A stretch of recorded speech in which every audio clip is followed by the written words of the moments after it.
Welcome to Behind the Cards, a talk show where I sit down with some of the game's best players so we can get into their minds and see how they got to where they are today. I'm Kyle Sukovich, your host, and my first guest for the show will be the game's most accomplished player, two-time world champion, fan appreciation tournament champion, among many other tournament wins, and overall just one of the game's best ambassadors, Jason Klaczynski. Jason, welcome to the show.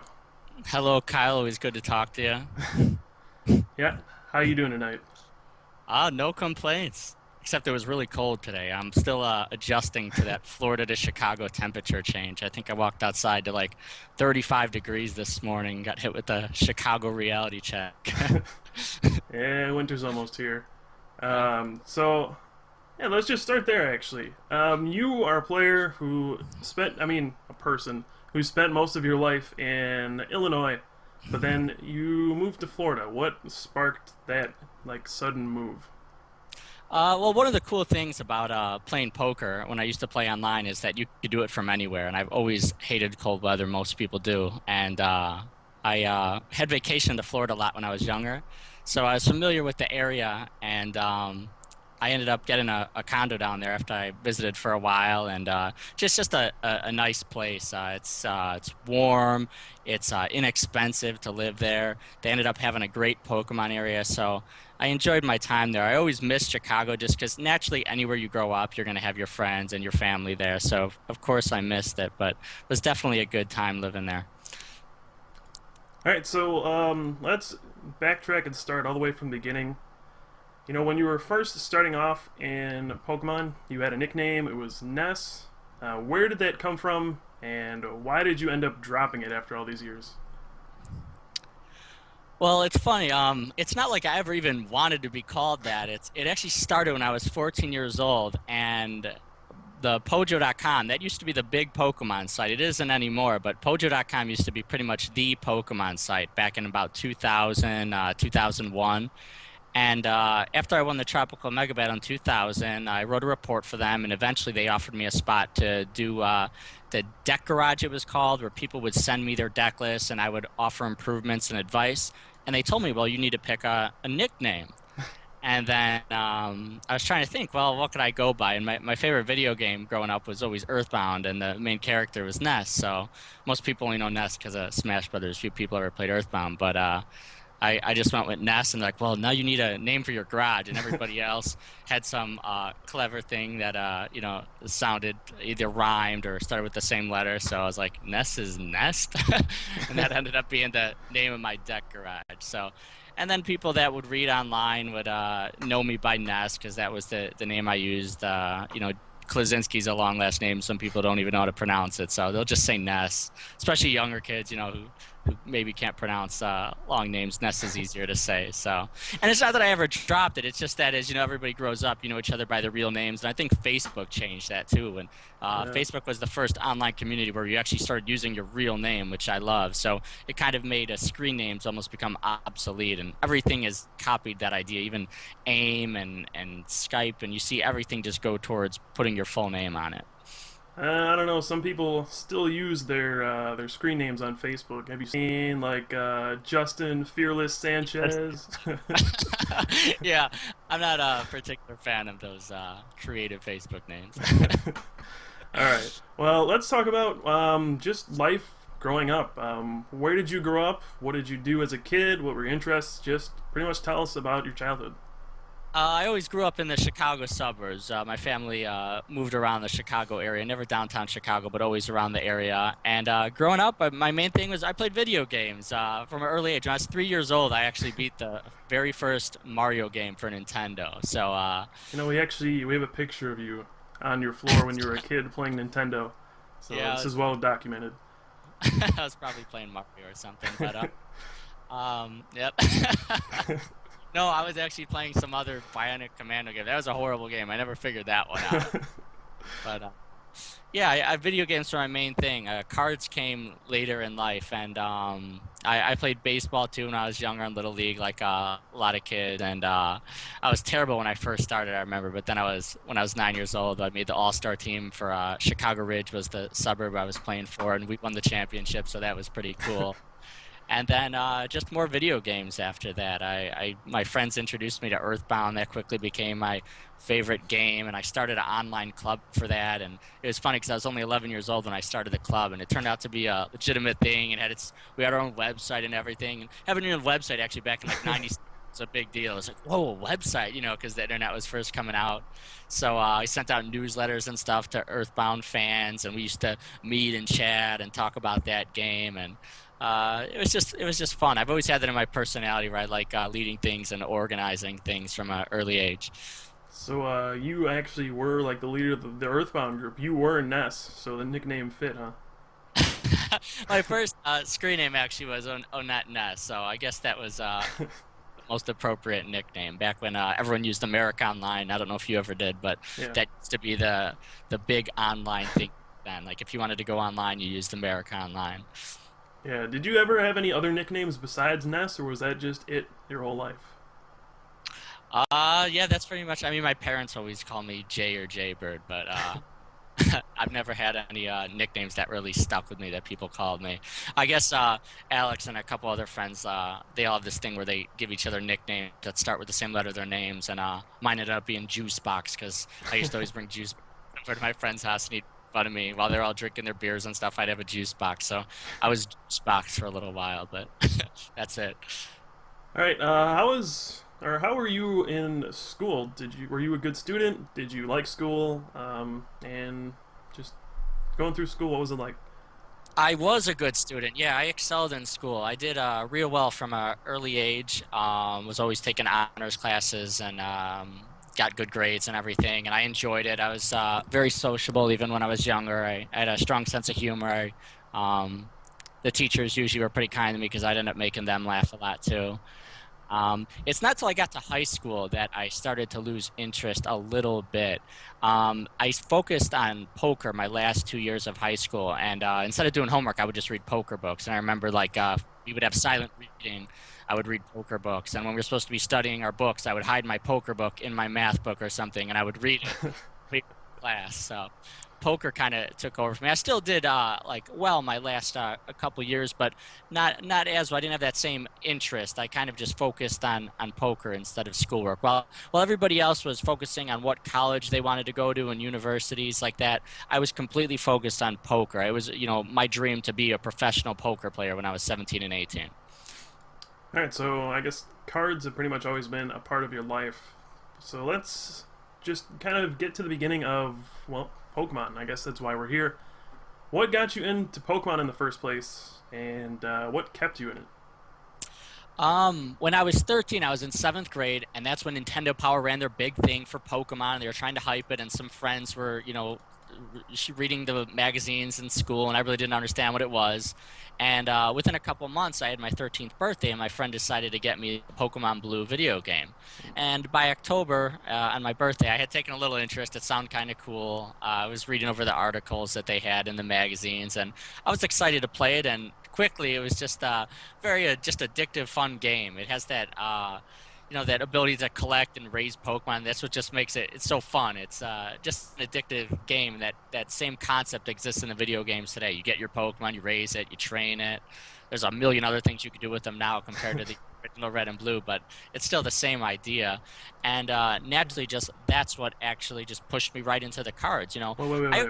Before you get into that, which Pokemon did you start with? The very first one was Pokemon Blue. I started with Bulbasaur. I started with the Bulbasaur. A terrible story because I also got this Nidoran male and I raised it to a Nidoking and it took me, weeks and weeks and months of playing.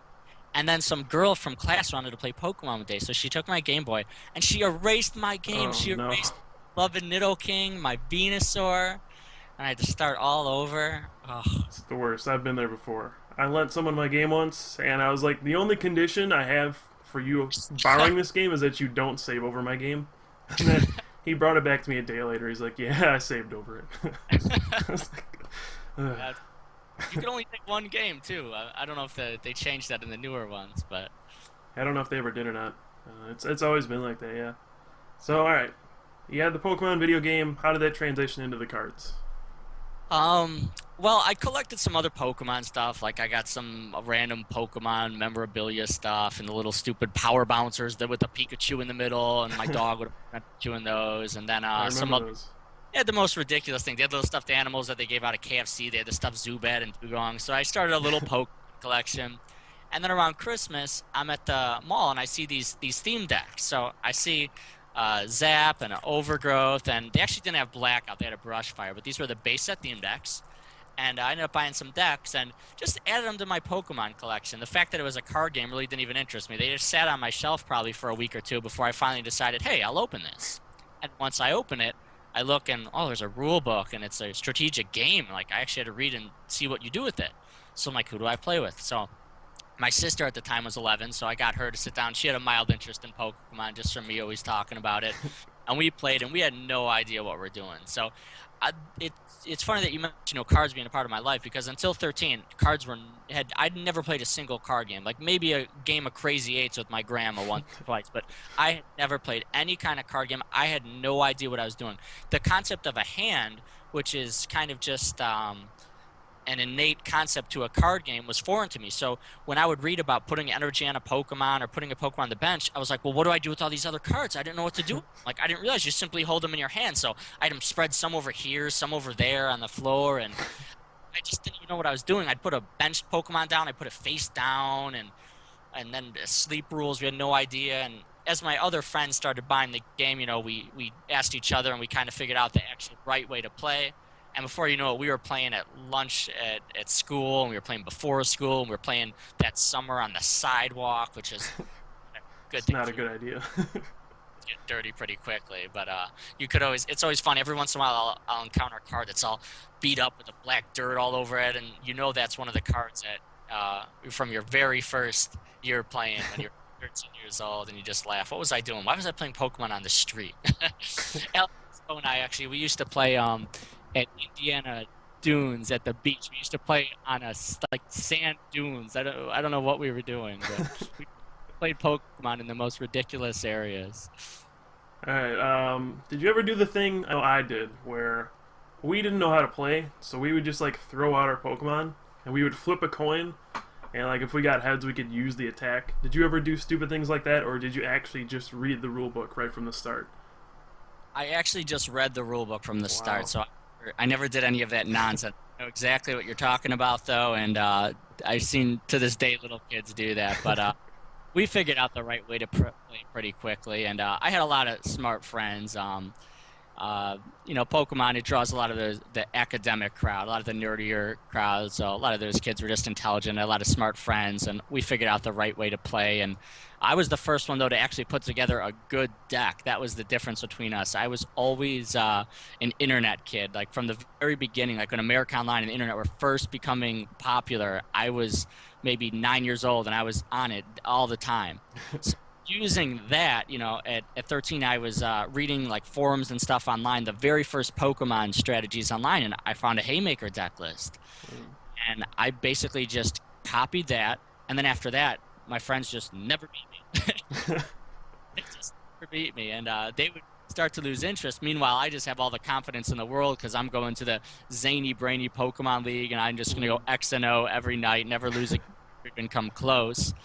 And that really just gave me the confidence to continue playing. And I ended up doing my first tournament in the summer of '99, and I actually won it with the Haymaker deck. And then I won the second tournament, and then they moved me up to the expert section where I had to play with other adults. And I started to actually get a little bit better. I met Alex Brosseau, eventually would play at the expert section. I was 14, he was 13, and we started hanging out and playing Pokemon. Just that's all we would do.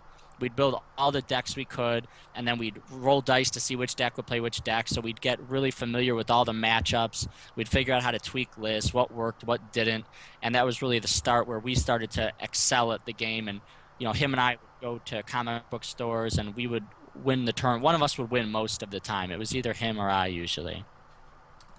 A lot of people, when they start off, they don't really grasp the game very much, but then eventually something kind of clicks where they finally start to understand, alright, I'm supposed to run this many Pokemon, this is how exchanges work, this is where I'm supposed to attach energy, Can you pinpoint the moment where you kind of figured out everything and where you said, "All right, I understand how to play"? My first aha moment was very elementary. I remember we were playing at a sleepover at my friend's house, and we were doing our own thing where it was 3-on-3 where we were attacking, and my friend had his Charizard active, and he had a Diglett on the bench, and my friend paralyzed the Charizard either with a Magnemite or I'll hope it was an Electabuzz, and my friend was ready to pass because his Charizard's paralyzed. But I looked and I saw in his hand the switch, and I was like, wait a minute, you can switch and send that Diglett and the Diglett has free retreat, so you could retreat back and send the Charizard up and attack. And today that's so, elementary even for a 9-year-old kid. But, before you had people to teach you and before you had strategy on the internet, somebody had to figure out even the most basic things themselves. So I thought I was really smart for figuring out what, even probably a 5-year-old could figure out today. But it's just because I had played more than they did, and that went along with just having the confidence to play. And anytime you're feeling good about yourself and your ability, that just goes together with success naturally. And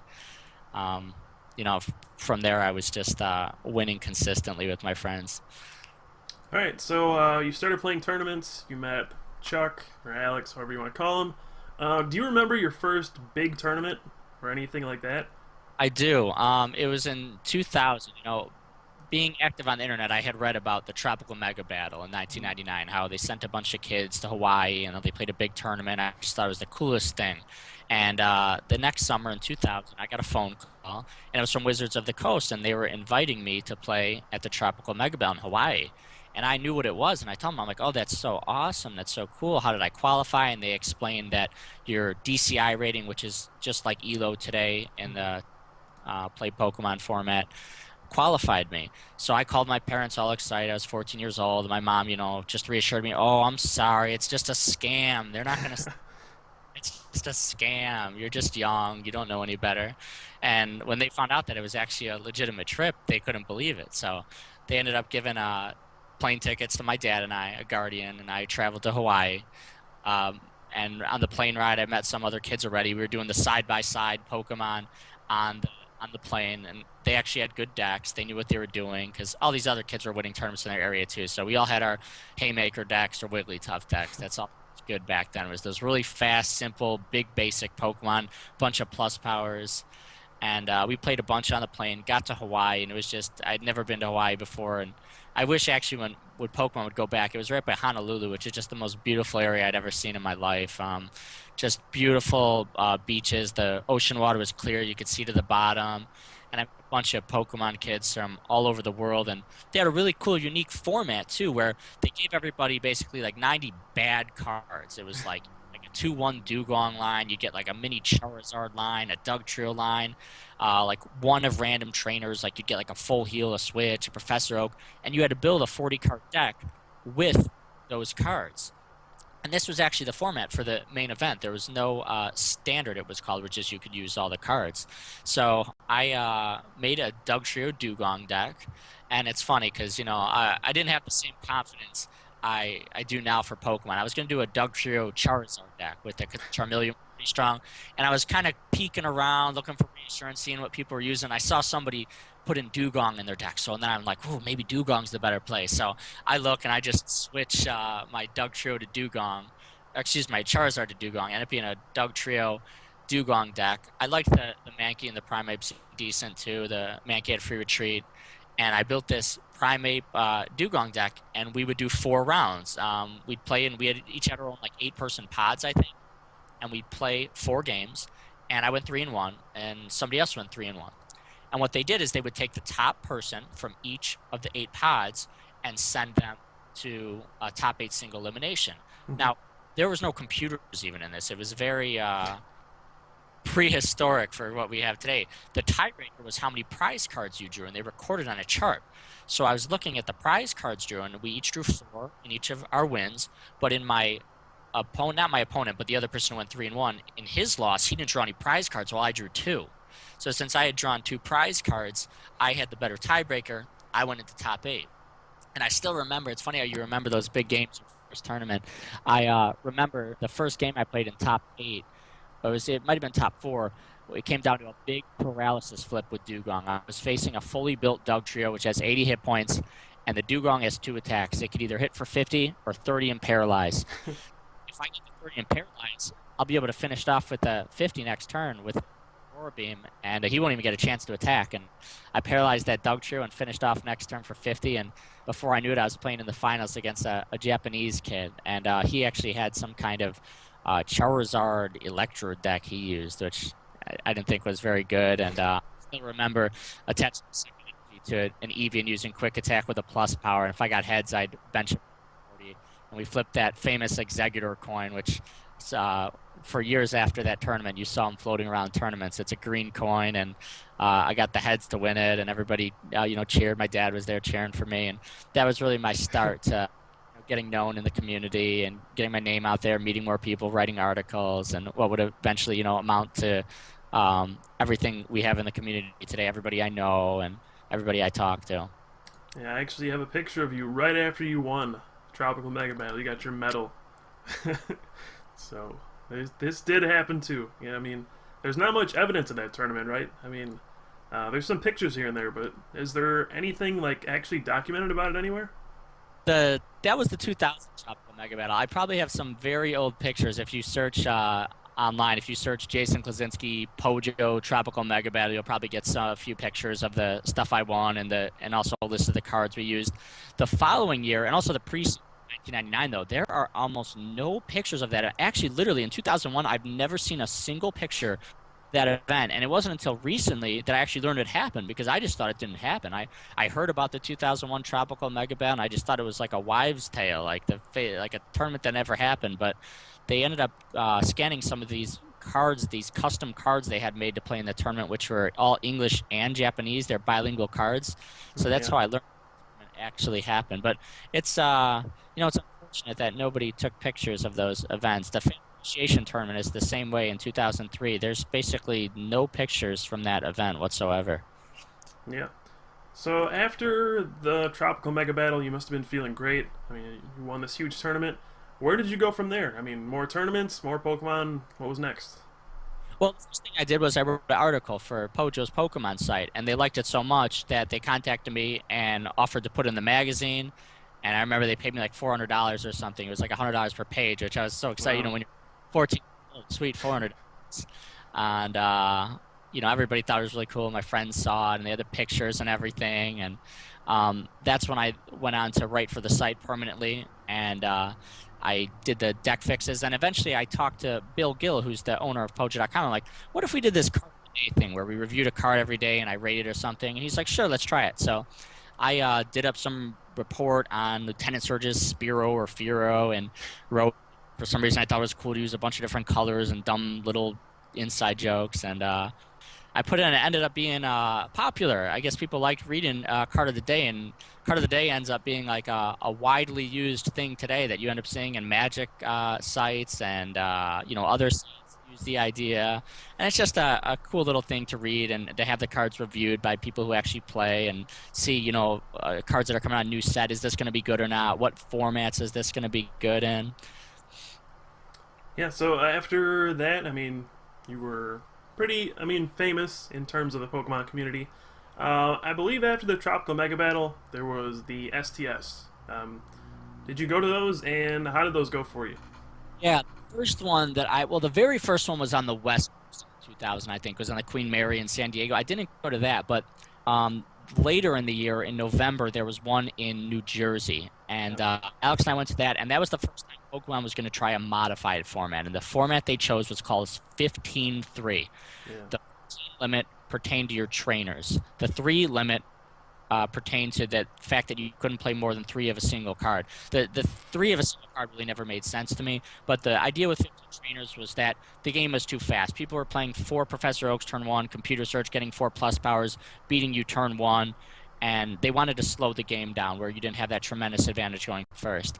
Unfortunately, the format really wasn't that great, because when you took out all those trainers, it became kind of a crapshoot with opening hands. One person has the Professor Oak and the other person doesn't, so one person has trainers and options to set up, the other one doesn't. And we've had modified formats like that. Even this format today is a little bit like that. You have enough draw options where it's not too bad, but we have seen it happen in previous formats. And I remember that event. I did top 8, and I played one game in the top. I was playing a Wigglytuff promo Mewtwo deck. So you had the Wigglytuff was the stage 1 that did 3 energy, do the wave, 10 plus 10 more damage for each Pokemon on your bench. So that maxed out at 60. And without the 15 trainer limit, it was easy to knock out all the 70-point big basics. There was Mewtwo, Electabuzz, Hitmonchan, and 1 plus power was easy to get.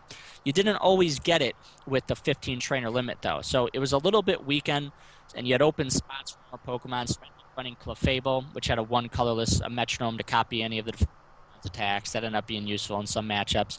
And then Promo Mewtwo was a big 78-point basic that for 1 Psychic got 2 energy back from its discard pile, powered itself up, 3 energy 40. That was just a decent, solid. Also covered the weakness of the Wigglytuff Fable because Hitmonchan, the final one, was weak to Psychic. So I ended up being the top 8. I lost to Heidi Craig, actually. She used to play a lot back then, and she had she never let me forget either that she beat me. It was some kind of mag attack. It had Smokescreen attack, and Smokescreen was particularly good against Mewtwo because you needed the first flip to get the energy from the discard and to even power it up, and then after that you would need to attack again to do 40. So Smokescreen really stopped at Mewtwo. I never got the heads on energy absorption, and she just mowed through me, and she ended up losing in the next round, but I won the very first one. But it was cool though because that was the first very large tournament I ever played. There were hundreds of people. I met a ton of. You meet all the people that you would talk to online, and that was really what cemented that I was going to play this game for a while. I had met so many friends now from across the country, and we ended up staying in touch after. And there's just so much fun to do that, and dozens of tournaments later, I was still enjoying it just as much. Yeah. Now, for those who don't know, Heidi Craig is actually the PTO in Florida right now. So she actually was a pretty good player back in the day. She actually did fairly well at some tournaments, right? I'm not. Besides that one. Other than the STS, so I'd feel badly if I forgot something. But I'm not sure she played full time. Like I know now she hardly plays because she's a PTO. But back then she played more. I'm not sure she played full. I just remember her getting the top 8 at the STS. I'm not sure she ever got anything else. Okay, well, she was good enough to beat you, I guess. So she was a pretty good player. Now, at this point, you've been traveling a lot. I mean, you've been to Hawaii, you've been to New Jersey. Obviously, you're a pretty young kid. So, did your parents take you to all these things, or did you find other friends to take you to these places? My parents went. My dad went with me to Hawaii, and then sometimes my family would go. My dad, when he was in Hawaii, learned a little bit of Pokemon, so I gave him a Haymaker deck to play with in the open gaming area, and he came after a couple games a little bit like flustered, jokingly. He's like, "What is that? Discarding cards off the top of my deck. Oh, I hate that thing." I guess some with a Moltres deck, which had for each fire on it, you would discard the top card of the deck, and resisted fighting. So my dad probably didn't know how to use Scoop Up and send up Electabuzz on attack and send. He just sat there and watched his deck discarded. And then to this day, anytime we talk about Pokemon or whatever, he'll always be like, "Oh, what's that stupid card, that bird that gets rid of the energy, the cards? Oh, I hate that." Do people still use that? Always when he brings that up. So were your parents really supportive of you then in Pokemon?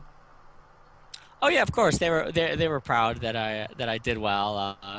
My sister never played tournaments. She just played with me for fun and kind of just lost interest in it. And my dad just played that one tournament, but nobody else really got into it like I did. Of course, they were the ones that would drive me to the tournaments. They drive Alex and I to all the tournaments when we were 14, 15. And once I turned 16, I've always had a real independent, driven nature. I got my driver's license as soon as I was 16. I was driving to all the tournaments and Pokemon as I could. All right, so after the STS, that's when Wizards kind of cut the game off, right? I mean, 15 plus got axed. And what were your feelings on that, and what was it like as a player? Yeah, well, they did a couple other trainer showdowns before that happened. There was one.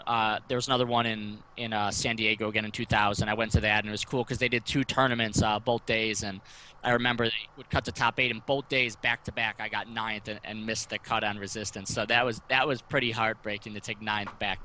But even worse than that was just trying to cut the game.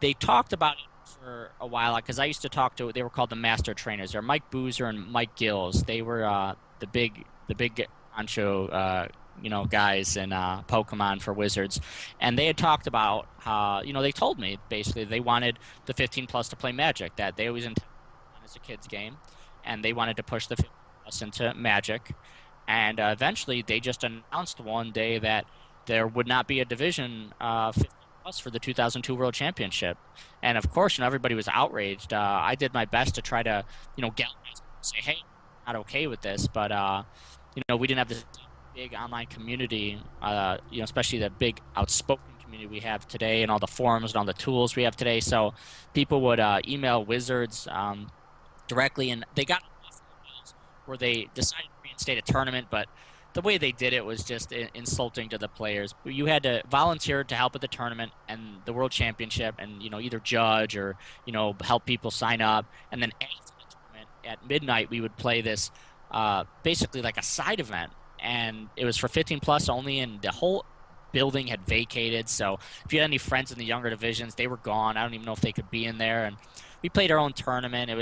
There were so many people, which is just so sad because you saw the huge interest in the game that was just being, ignored and trying to be pushed into this other game. And my friend Alex Brousseau, he won that tournament. It was a standard tournament, which is the equivalent of unlimited. We used to call it standard back then because it was the main format. And I remember, I don't remember how I did. I think I was like 5-3 or something like that. I didn't do great. And, so Alex finally had some confidence, which was really cool. I was happy to finally win something. It was really disappointing that they didn't give it the attention and the credit he deserved. Because that was a big standard tournament, like the first giant standard tournament in years. Like I think they did one in 2000 in the first STS, but that one wasn't nearly as big as this one. He won the biggest standard tournament in the history of the game, and they wouldn't even put the results online. Yeah, we always joke that that's Chuck's big win. He is the unofficial 2002 world champion, but there's not really any proof of it. So we always joke that the janitor saw him do it. They left in the building. They ran there. All right, so you were at that world championship. That was kind of the game winding down, and then Wizards announced that they were going to cut off the game completely. It was getting handed over to Nintendo. So they were going to hold the Fan Appreciation Tournament.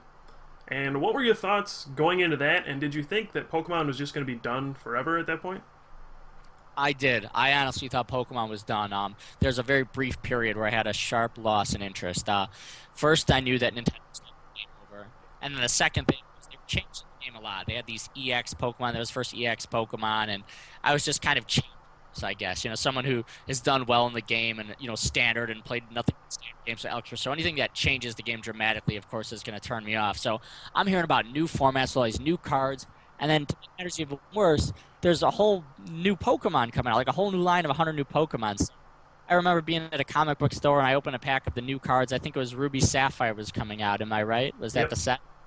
And I opened a Ruby Sapphire pack and I see my house is a Beautifly, and I'm like, what the heck is this? Like, we already have Butterfree. What is Beautifly? And then I start reading it, and it tells me that I have to choose one of the defending Pokemon, and I'm just like, I think I just threw the pack on the table. Just like, what? I was like, what are they trying to do to this game? It was too much at once, and I just thought the game was done at that point. So I really didn't play after that. That format when Nintendo started the season, I didn't play any tournaments. But then when Nationals came around, I heard everybody was still going. So I'm like, oh, I'll go check it out. So to Nationals and just randomly bought a deck off Chris Flip, and I'm having him explain all the new cards, what they do to, and things like that.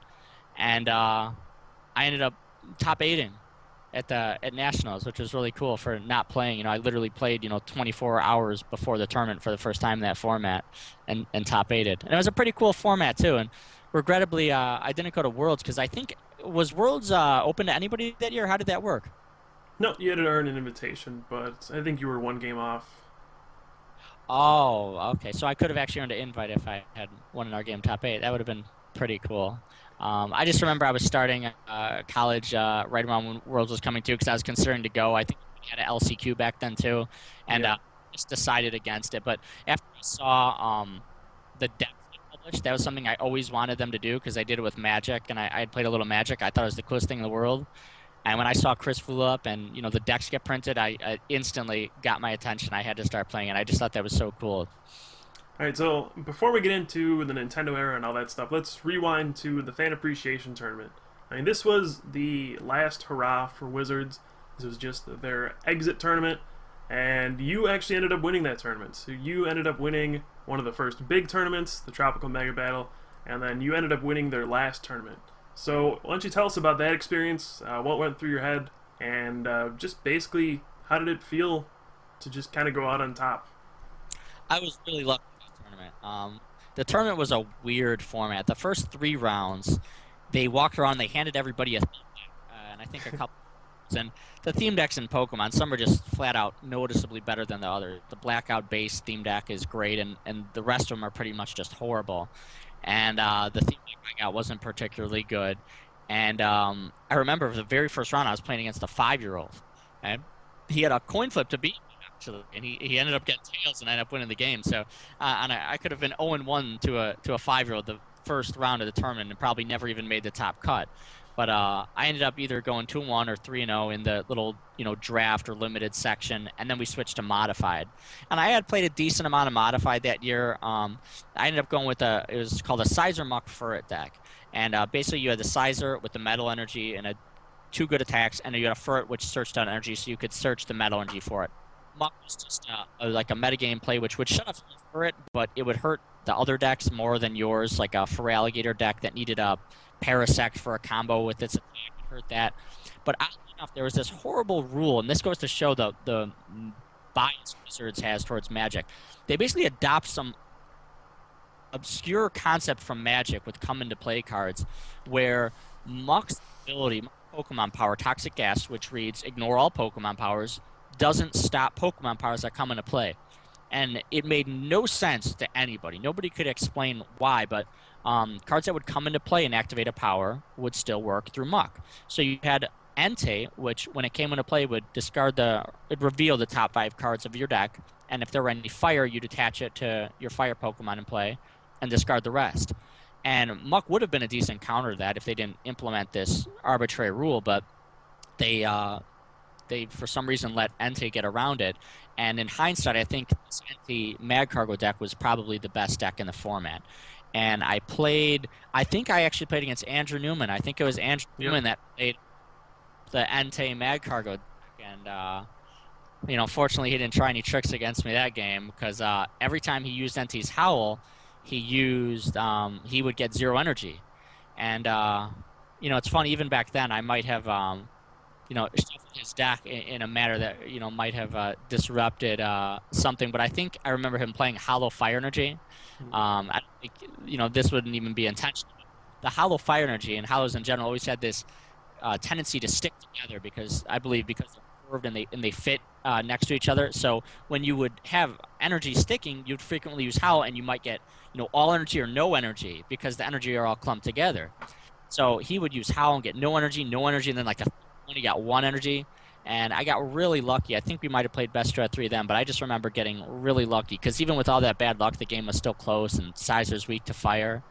But that's why I say I got lucky this tournament. It's not just early, but in the top 8, and then in the finals, I actually did have some good, deep, strategic games. I beat a kid from Belgium who, regrettably, everybody would tell me after the game, oh, he's a big cheater, but maybe I just didn't catch it because I never saw him cheat. But I won first place, and they gave out a ton of cards. They basically gave out everything they had left in their warehouse. I had like 50 sealed boxes of every set.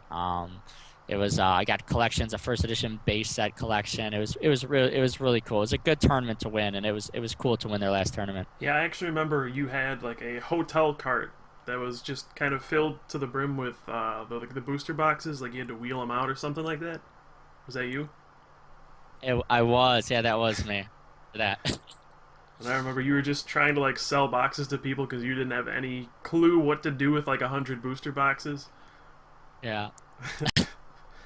So, I mean, do you think it's kind of funny that a player like Newman, who, I mean, he's been banned before, he's kind of been caught cheating, that kind of stuff. He's been around for that long. Do you ever think someone like that is just going to get phased out of the game just because he has such a bad reputation?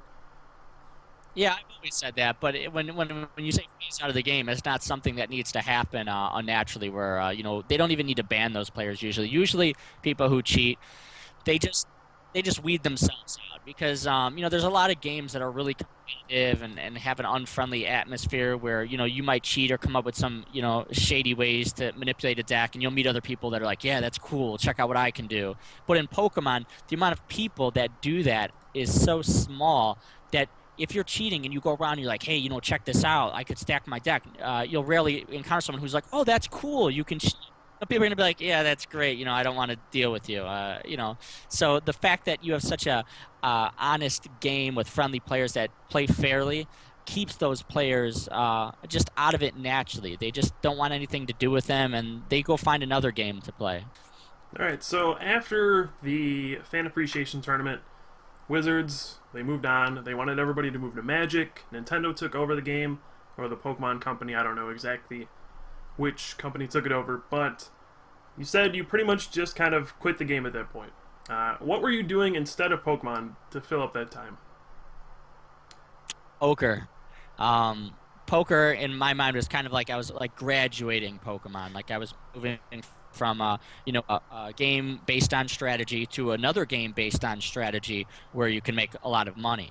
And when I first started playing poker, I had no idea how much luck was actually in it. I would learn pretty quickly that the amount of luck in poker is probably 5 times what's in Pokemon, which is ironic when you think about how much money is on the line in a poker game.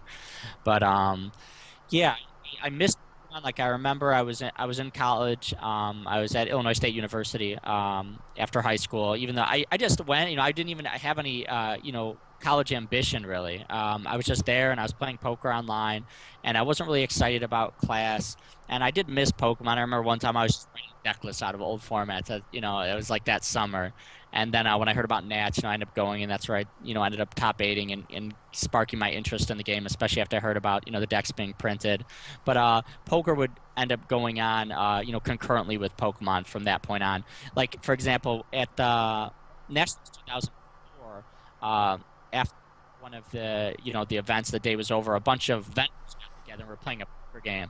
So here I am, 17 years old, with I take $60 into a poker game, and I win $1,100. So again, you have that confidence that comes with that naturally. After that, I was on my high horse. That really motivated me to take poker more seriously, to read more. And it's funny because I could have easily just went bust in one hand, and who knows, maybe then I would have been so discouraged I may have quit. But they always say that that's the thing that a lot of professionals have in common, poker, or people that just stick to a game in general, is they had like a big win early. That just triggers something, the confidence in your brain, that excitement, it gets you interested. So maybe that's what happened to me and why I actually ended up pursuing poker more seriously. All right, so after that, I mean, you really took poker seriously. You made it pretty much your job. Why don't you tell us what that was like, and just kind of trying to make a living through poker? What process did you go through to learn the game? How much were you playing? Just pretty much whatever you want to share about it. Well, most people know poker, a lot of ups and downs. It does not matter how good you are at poker, you will lose. And it's not like a Pokemon tournament where you can have just a bad day sometimes. Poker, you can be one of the best players in the world, and you can lose day after day, week after week. Sometimes you can lose for months straight. There's that much luck in the game that you need to play thousands and thousands and thousands of hands sometimes for that luck to balance out and the skill to show. And people make the mistake of becoming too emotional sometimes when they play poker, and they lose, they get upset. They call that going on tilt, where you just being impatient with foolishly, and it just magnifies your bad luck because you start giving away money even faster. And fortunately for me, I learned to be patient quite quickly because I had read, in books about the importance of maintaining a cool head, and I've never been an overly emotional a person. That's Sammy always makes fun. He calls me the robot. We're hanging out at Worlds, but I remember the first time I played poker online. I just heard about Sina Gaziaskar winning money online, and I deposited $50 and lost actually, and then $50, and just from that 150 basically just turned that into a job where I was able to make money year after year, and I still liked poker for the first few years. I mean, this started in like 2003, 2004, but the most fortunate thing about it is that I got in poker when it was first becoming popular. When it was first becoming popular, people did not know what they were doing. So here I am. I've read all these books in high school about poker. I know all the strategies. I'm patient, and I'm just beating people that have no idea what they're doing, just raking in tons of money. I, of course, lose interest in college at that point. I just start playing poker full time. I start traveling up to casino in Michigan because it's the only place you could play near Chicago if you're only 18.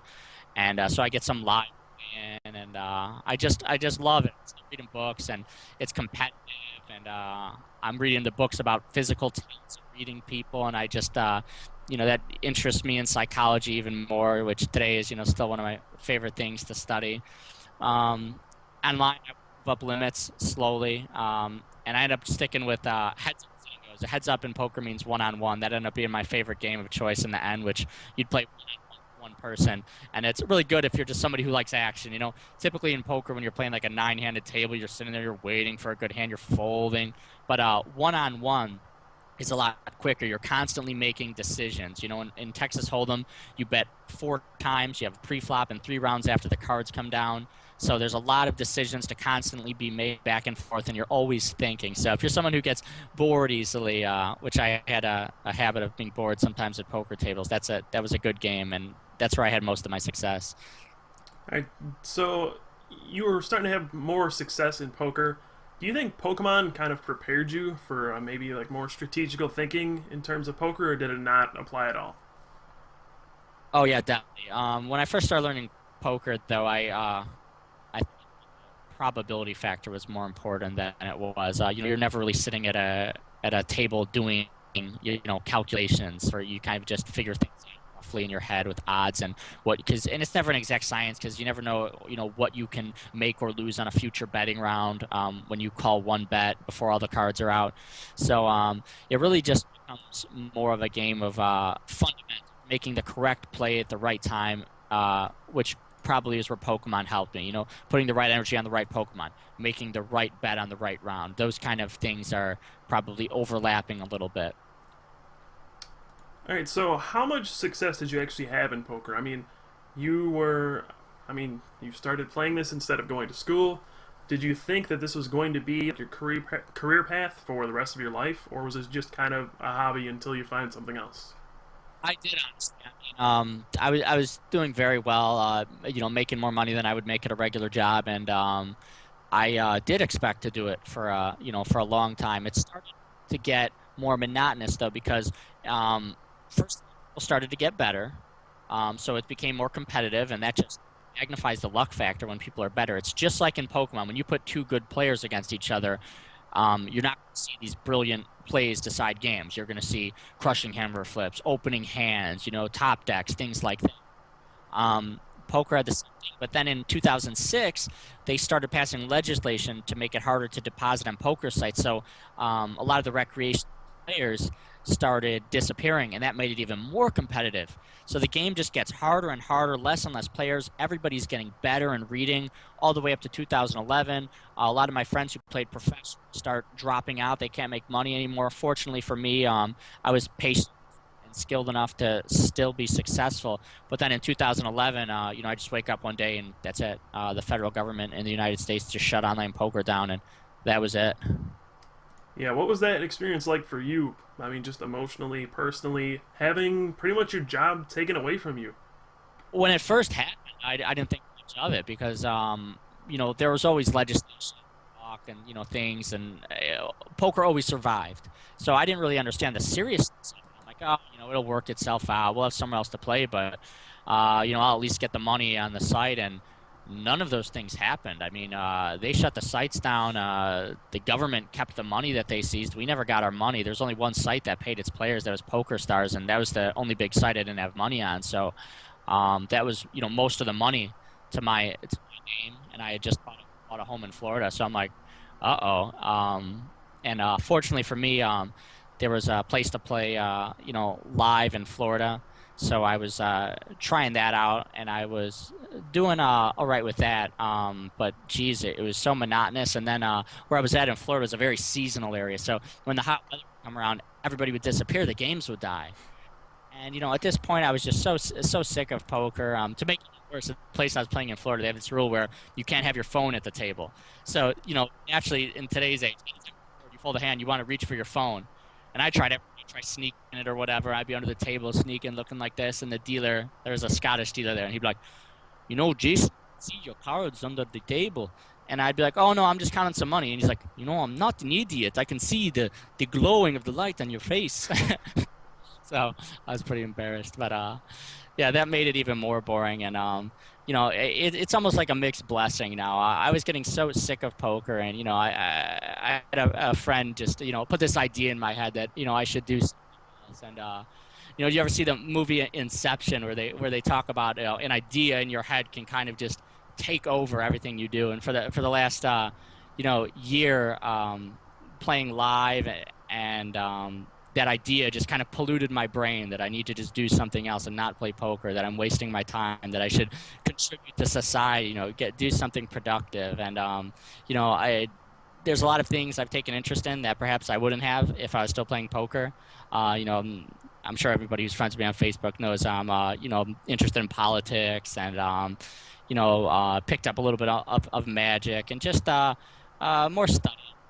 I like to study languages, and I like to just learning. And when I was playing poker 10, 12 hours a day, there wasn't that much time for all that stuff. So I try to look at the bright side, and in the long run, maybe it's a good thing that poker disappeared. Hey, let's head back towards Pokemon. You said you went to Nationals in 2004. Right before that, you had taken a break from the game. What made you come back in 2005? I know you started coming back during city championships that year. What was the driving force behind you making your comeback to Pokemon? I always loved Pokemon. Basically, the only reason I stopped was just because I thought the game was dead. I mean, I didn't even really stop. It was just one season where I didn't play much. It was 2004, where I just really turned off by all the new mechanics and new Pokemon, and it just looked like nonsense to me. But when I saw the interest at Nationals and all the people that still played, and then I heard about the decks being printed, I knew I was going to be, back in it, and I instantly bought cards. And Alex Persona and I were, playing just like we were when we were, 14. Where we'd pick all the decks, play them against each other, all the matchups, and over play all night. We played the same matchup on. We did his Rocklock against my Metacham EX deck. So poor him, because that match was not a good match for him, but he conceded that it was a bad match. So we just played over and over, and I would. For me, I always enjoyed the selfish aspect of winning in Pokemon. If I'd beat somebody 5 times in a row, I would just be like, yeah, let's. I never get sick of it. All right, so talking about just Alex, who were some of your friends, your playtesting partners, who influenced you the most in shaping you to become a better player?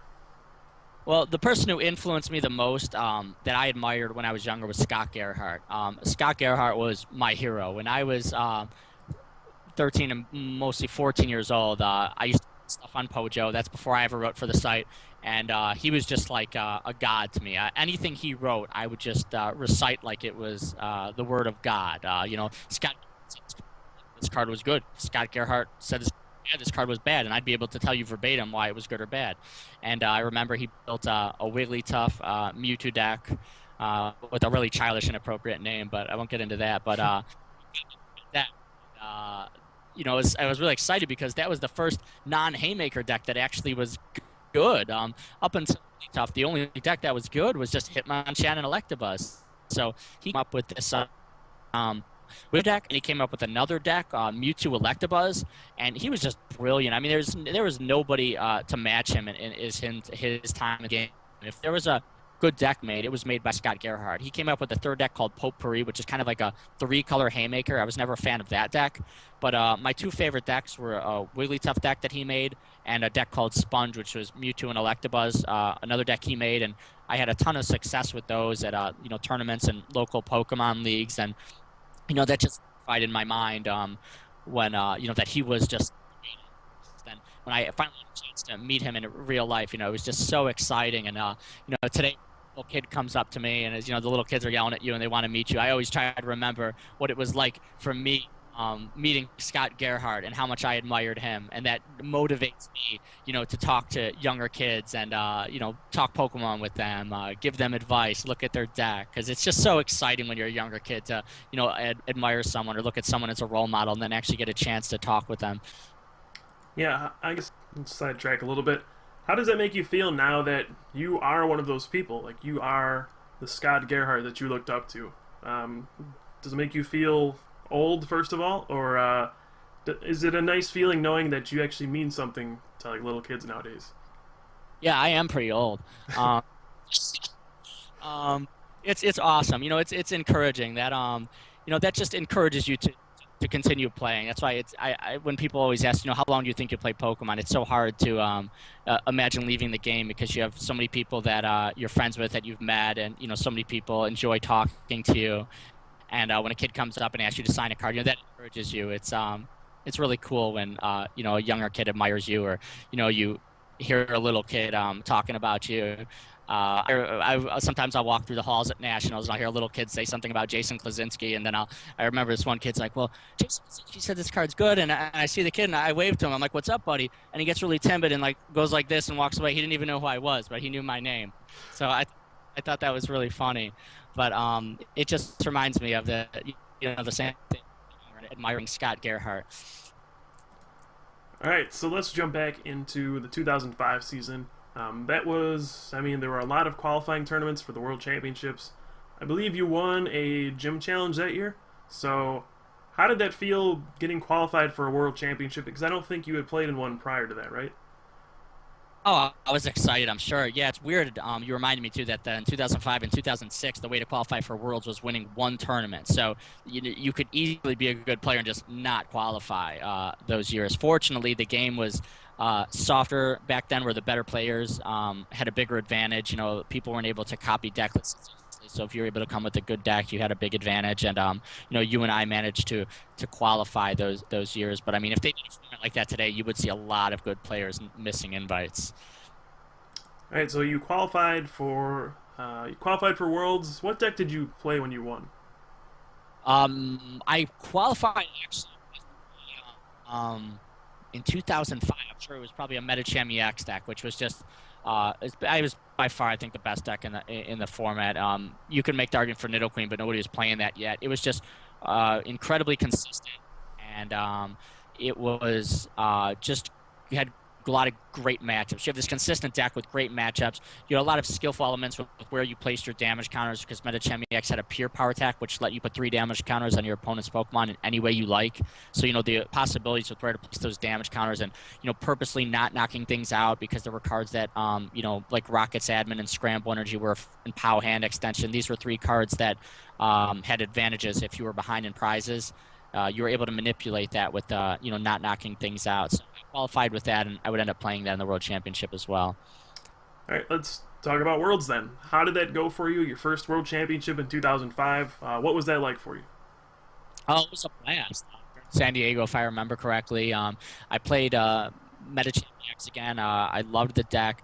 My loss, I think I only had one loss in space. It ended up being to the same person that would beat me in the top and go on to win the tournament. It was Jeremy Marin. And the match was Metacham against Nidoqueen, which a lot of people thought favored the Nidoqueen deck, because it really wasn't reliant on powers. It could still just get its evolutions with Nidorina and set up, so you couldn't disrupt them much. But the strategy ends up being back then, and this is why 2005 was my favorite format, is the 2 main supporters were Copycat, which you all know, you shuffle your hand, your deck, draw a card for each card your opponent has in your hand, and then Steven's Advice, where you draw a card for each bench Pokemon your opponent has. So those being the two main forms of draw, you have control over your opponent's draw options. So considering they set up easily, you have to disrupt their draw. So a lot of people would overlook the strategy of, either, keeping your bench really small, your hand really small, and making it so one of those cards could just be dead and they could sit there with the dead hand and lose. So I think that's why the matchup was closer than people realized. But things did not go well. He drew very well in Swiss and Top Cut. I got 2-0'd in the Top Cut game 2. He just got a Nidoqueen out turn 1, Toxic my Jirachi, and I would just lose on this immediately in between turns in the second turn.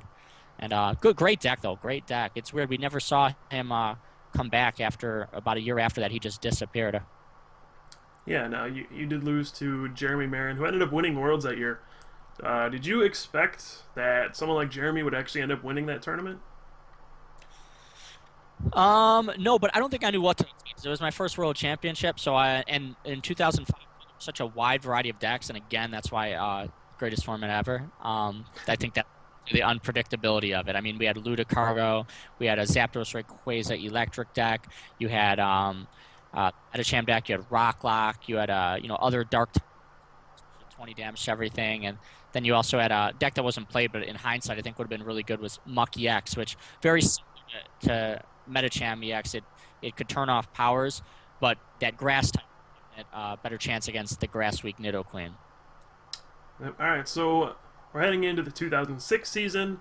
Were you motivated now? Because, I mean, you had come so far in that World Championship, you lost. Were you motivated to kind of come back the next year and try to win the whole thing? Oh, of course, I was having a blast. The thing that motivates me most is the old cliche is I think when someone tells you you can't do something, that just really gets at me. That's always been my biggest motivator in life. And I still remember in 2006, I was Chris Phillip and I got into an argument, and the last thing he said to me, when he left the room that night, he's like, "Well, have fun waving at me when I'm after I win Worlds tomorrow." And that just really aggravated me. I just stayed up the hours that night just looking at my deck list, sorting it out, trying to make the perfect list I could. And I came up with what I thought was a great Mutrick list, and ran well and was fortunate enough to win that tournament. All right, so walk us through that. I mean, World Championship 2006, I believe that was in Anaheim. And, I mean, why don't you just run us through like your tournament as a whole? What you remember the most about it? Well, the drama started. I remember the argument since I mentioned it. They were basically Chris and some others and we had our own team basically, where we would work on deck lists. But you always have to combat the idea in Pokemon where you don't want to come up with this brilliant when everybody just copies the list and you have the same list, and it just kind of discourages you from working on deck lists when people do that. So we end up finding out that, Chris is basically like playing two sides. He's getting information from one team and just sending it to the other. And then he also comes up with another deck from another team that they end up thinking is like a super good deck. And they don't tell my friends and I about it. So, of course, I feel, hurt. Like, why would you hide a deck from me? And they have this stupid Banette EX. What was that? I might be getting ahead of myself a year on. Banette Metacham. Yeah. Was that legal in 2006, or am I getting ahead of myself? Nope, that was it. Yeah, Banette EX Metacham, and only a couple people played it, but I'll tell you, and I mean, I was wrong about Durant, but I'm not wrong about this one. That deck was atrocious. That was a horrible deck. And I remember, they thought I had a good matchup against Mutrick, and I never lost a game to it in 06. I played a bunch of fun games, and I was X-0 against it, but it was just a Metacham, except a lot clunkier. And, so it's stupid. What a stupid reason to, jeopardize a friendship over. But, fortunately for me, I didn't second-guess my Mutrick deck. There was one other deck I actually liked. I liked a lot because I've always liked consistent decks. Back in the day when, years ago when players weren't as good, that consistency mattered more where, hey, if I set up, I'm confident I can outplay people. Now it's more competitive where you can't just play a deck that, sets up and, expect to beat people. People get creative. They'll run counters. They'll metagame you. So you can't just look at consistency nowadays. You have to give up some consistency to stay competitive. But I ended up going mute trick. I had 2 deck lists.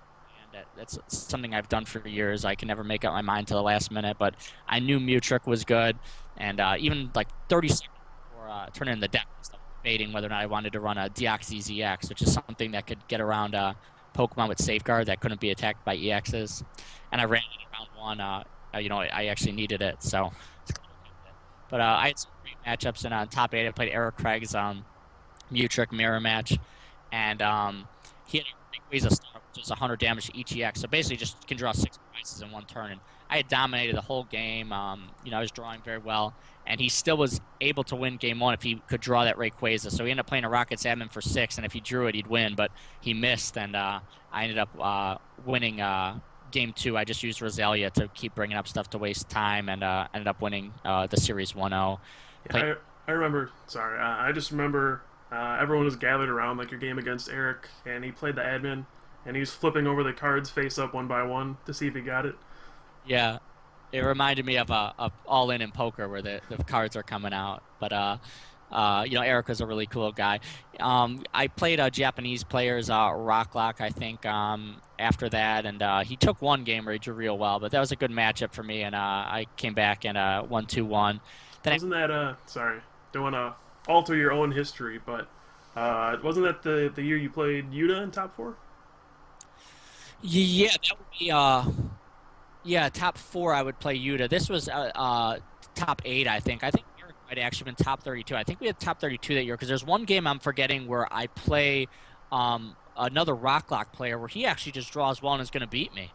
And we're 1-1 in game 3. I'm just done. Like he just got everything he needed, and I'm drawing poorly.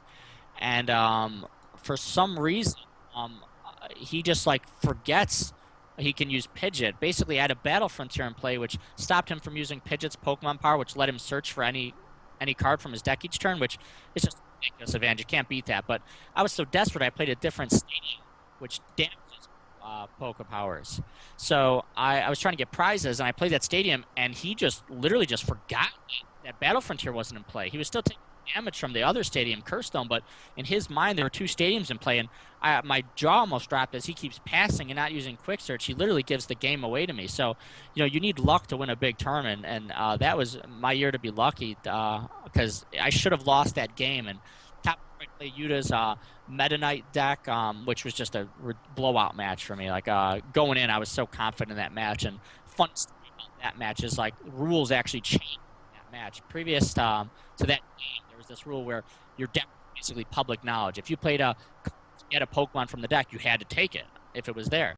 And he had this Beldum that had a Poke Power called Magnetic Call, where you'd search for a basic Pokemon if you got heads. And he gets heads, and he decides he doesn't want to put another Beldum on his bench. And I'm like, whoa, wait a minute. He has to take one if there's something in there. And they come over with the translators, and right there, they actually change the rule, and that's where the deck no longer becomes public knowledge, which is the rule to this day. So kind of funny that you could trace that back to me and Yuta's matchup in top 4, but ironically, the 2 easiest matchups for me would be that top 4 match and the finals against Jimmy. Jimmy and I had play tested that summer. He played his Evolution deck against me, and he could never beat it. It was a great match for me. The deck relied on Pidgeot too much, so I drew well. Game 2, I got Battle here immediately in play, disconnected the next turn, and he just scooped 15 minutes in. Both my Worlds wins, my opponents actually conceded to me in the second game. So what was that like, that experience? Your friends were all watching you. I remember an iconic picture of Moss where he's pointing up to the sky, all that kind of stuff. The biggest win of your career, what was that like? Of course, it's awesome to win a tournament. The first time I won, it really doesn't even hit you what you've just accomplished. Perhaps I was a little shyer a little bit back then, so I wasn't as excited about my win, but it was still awesome. But the biggest thing for me was getting the deck printed. That was like a dream of mine. As soon as I saw it, and 2 years after seeing it happen, I had my deck printed, and I was just really excited about that. And I still kept a copy of it, and it's cool too because you get to replay the matchups too. And I've done that. the last couple of years, somebody always bring the decks to nationals, and we'll play the old matchups, and it just brings back great memories. Then we'll end up playing them against the new decks, and it never keeps up with the power creep. I tried playing a Mutrick against Tyranitar Prime, and that didn't go too well. All right, so we'll skip the next season because I don't think that one went too well for you. It wasn't bad, but 2007 was just a pretty boring format overall. To Tom Roos, who ended up winning and just disappeared after that and didn't play. I played Burnett the whole season and did well early, but not much happened that season. yeah. So we'll fast forward to 2008, the year of Gardevoir. Going into Worlds that year, how prepared were you, and did you ever think in a million years that you would be back in the finals of a World Championship? I guess I thought it was possible back then because, I still feel like each year the gap closes, I think, on the great players from the good players, where it gets harder and harder. But back then I still thought I had a chance. But in terms of being prepared, I was as prepared as ever. Alex and I had just played Empoleon Bronzong against Gardevoir Gallade, which we were confident were the two best decks. They're really the only two decks you saw other than a third Evolutions deck that year. And we played that matchup, which was a deeply strategic matchup. And also I played a lot of the Gardevoir Gallade mirror, which was intensely deep. So you take a format that's extremely strategic, practice a ton, learn the tricks. And, I think Eric Craig came up with a Jirachi EX idea for the mirror match, which was just a brilliant idea. And he also, I think, is the one that, coined the strategy of leading with this Jirachi EX. Instantly turn off their powers, and then when they do it, you get to use Scramble Energy first. So you go up to prizes, but that ability to, shut off their powers and use Scramble Energy, you're just going to set up a knot, basically, because you're going to just try to shut the powers off the whole game. And even though you gave up 2 prizes right away, you'll never give up 4 after that. And that strategy propelled me through a lot of Gardevoir Gallade mirrors throughout the whole Worlds tournament. All right, so I think one of the most legendary moments of the game was your top 4 match against Gino. Why don't you walk us through that match and how it felt after getting a win against the current national champion?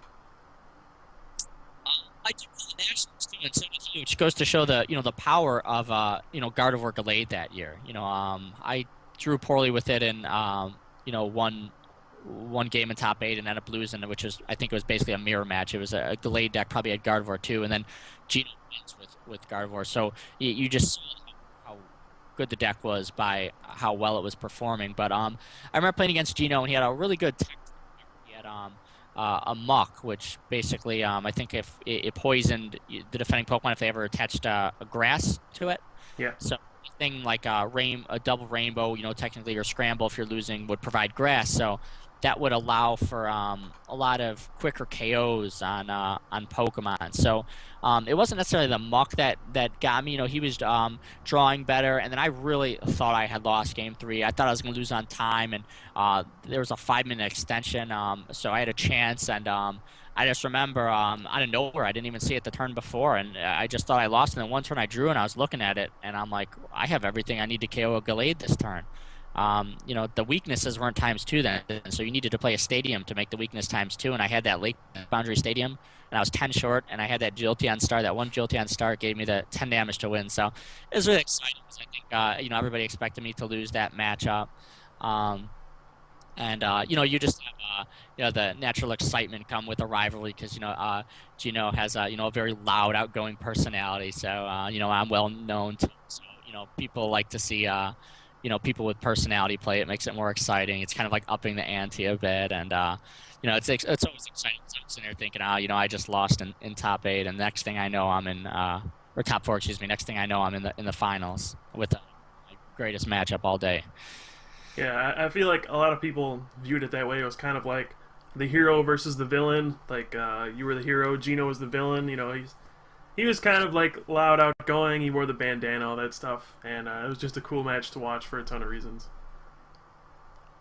So after that, was that the point where you realized that, hey, I might win a second world championship? Yeah, I was just about to say, another cool thing about the game is, I think we had a good match against the Blissey deck, both of us, especially me, because I ran a lot of things to deal with Sensation Crystal. So whoever won that matchup probably was going to go on to win Worlds. Yeah, and then I mean, you ended up doing it. You ended up beating Conley in the finals with his straight Blissey deck. As you said, he conceded to you in the second game.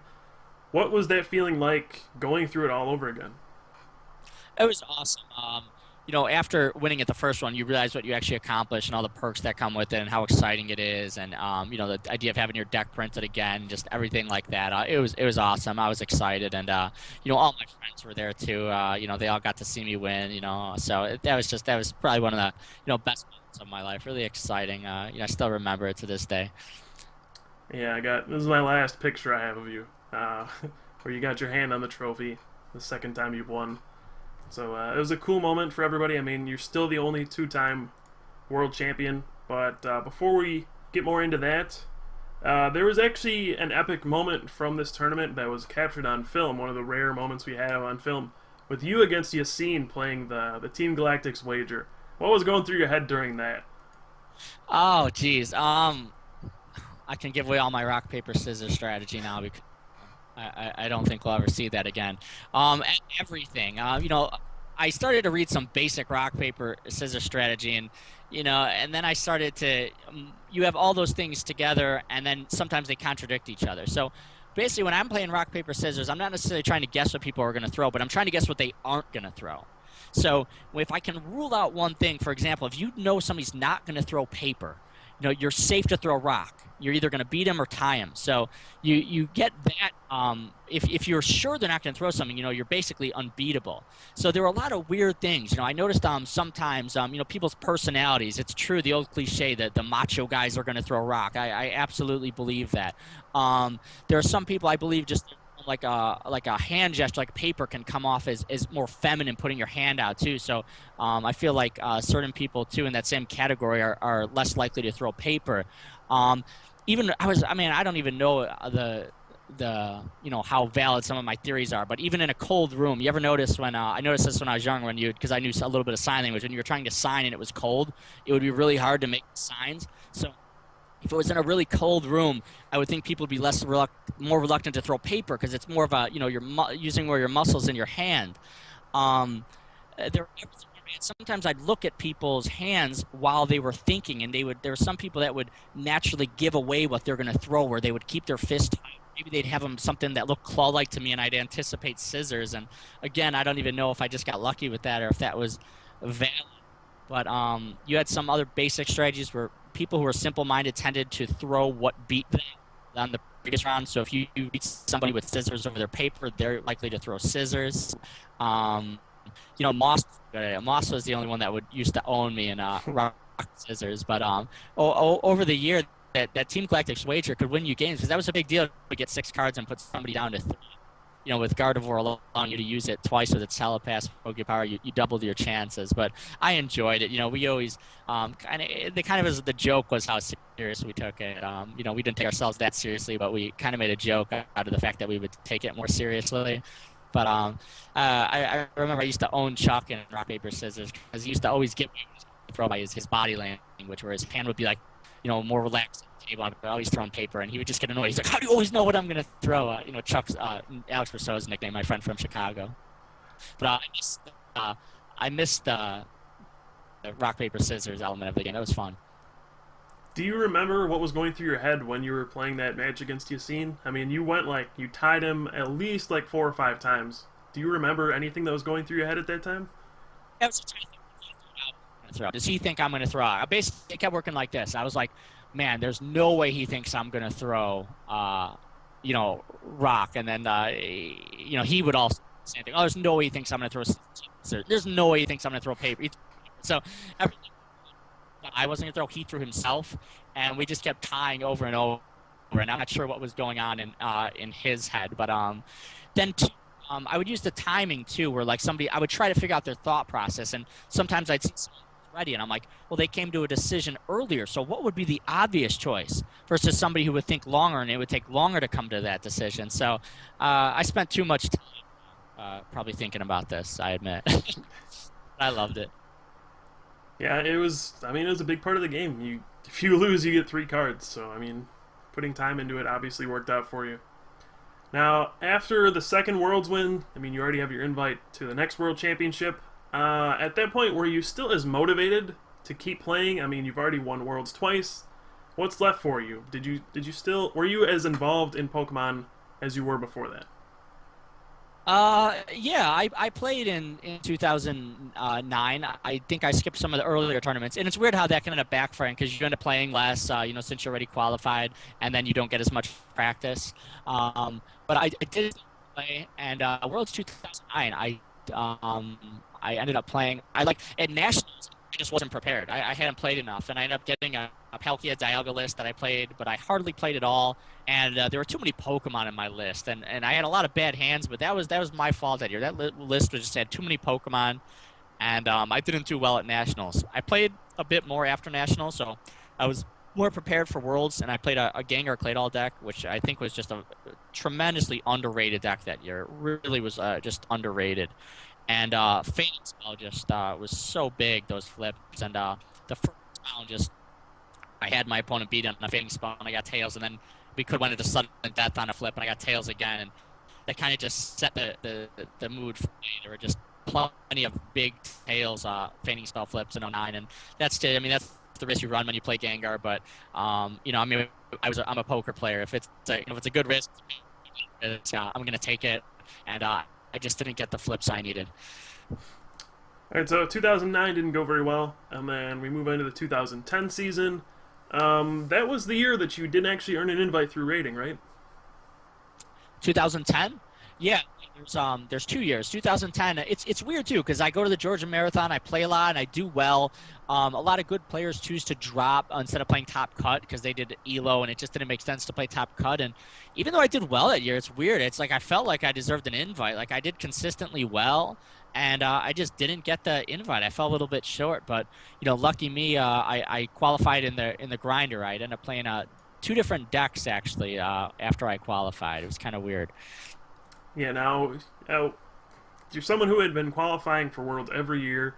You won Worlds twice, and then all of a sudden you just don't have an invite. What was it like, first of all, playing in the grinder, and then second of all, actually making it all the way through?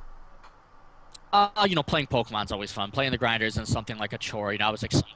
Pokemon's a fun game, but making it through the grinder is awesome because there's nobody here. I don't care how good you are. You can't expect to go 6-1 or better, and grind it. No matter how good you are, it's tough to pull off. So I was thrilled because going in, I was confident, but I wasn't particularly optimistic just because of the odds and actually overcoming the odds and winning was I was excited. I was really excited. I was going to get to play with my friends again and play 2 tournaments, so I got to play more Pokemon. I got more practice than my friends. And in the LCQ, I ended up playing a more consistent deck. I played a Dialga Garchomp deck. I felt like it was a safer bet. And when you have weaker competition in the LCQ, I was more concerned about setting up.